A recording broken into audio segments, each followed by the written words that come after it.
ఇప్పుడు రైతులకు మీరేం చేశారు అని వాళ్ళని అడుగుతున్నారు, మీరేం చేశారని వాళ్ళు వీళ్ళని అడుగుతున్నారు. ఇప్పుడు రైతు ఆత్మహత్యలు 10 ఏళ్ల కాలంలో దాదాపు 8,000 మంది రైతులు కేసీఆర్ గవర్నమెంట్ హయాంలో ఆత్మహత్య చేసుకున్నారు.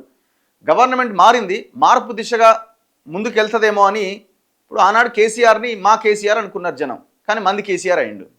ఇప్పుడు ఈనాడు రేవంత్ రెడ్డిని కూడా మా కేసీఆర్ అని ఓటేసి గెలిపించారు.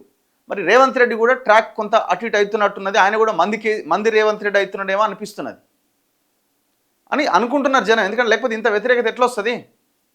వ్యతిరేకత లేదు అనడానికి లేదు, మనం ఉన్న ఫ్యాక్ట్ మనం మాట్లాడుకోవాల్సిందే. మీరు ఆనాడైనా ఈనాడైనా మీరేమైనా మారుతారేమో అని చెప్పే ప్రయత్నమే తప్ప ఇంకొకటి కాదు. మీరు మారకపోతే ఎవడేం చేస్తాడు? జనాలు మార్చి అవతల పడేస్తారు, మిమ్మల్ని మార్చి అవతల పడేస్తారు జనాన్ని. ఇప్పుడు రైతులకి మేము మొత్తం చేసినాం అంటున్నాను. నేను ప్రతిరోజు చెప్తున్నా, రైతులకు ఎవడు చేసింది ఏం లేదు. ఇలాంటి నగదు బదిలీ పథకాలు పెట్టి రైతులని మాయ చేస్తున్నారు తప్ప, రైతుల జీవితాలతోని ఆటలాడుతున్నారు తప్ప రైతులని పైకి దేవట్లే. మీరిచ్చే 5,000 రూపాయల రైతు భరోసా తాత్కాలిక ఉపశమనం మాత్రమే. ఈ పాటికి అది సగం పైసలు వైన్ షాపులకు పోయి ఉంటాయి, డౌటే లేదు అందులో. అందరూ తాగకపోవచ్చు, లేకపోతే అందరూ అంత ఖర్చు పెట్టకపోవచ్చు. మీరిచ్చే రైతు భరోసా ఆరు అంతకుముందు ఇచ్చిన రైతు బంధు కేవలం తాత్కాలిక ఉపశమనం మాత్రమే. అసలు మీకు అర్థం కావట్లేదు కౌలు రైతుల పరిస్థితి ఏంది.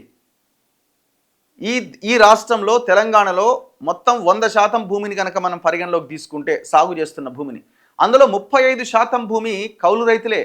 ఆ కౌలు రైతులకి నయా పైసా, నయా ఒక్క స్కీము అసలు సంబంధమే లేదు వాళ్ళకి. అసలు వాళ్ళని రైతులుగానే గుర్తించట్లే.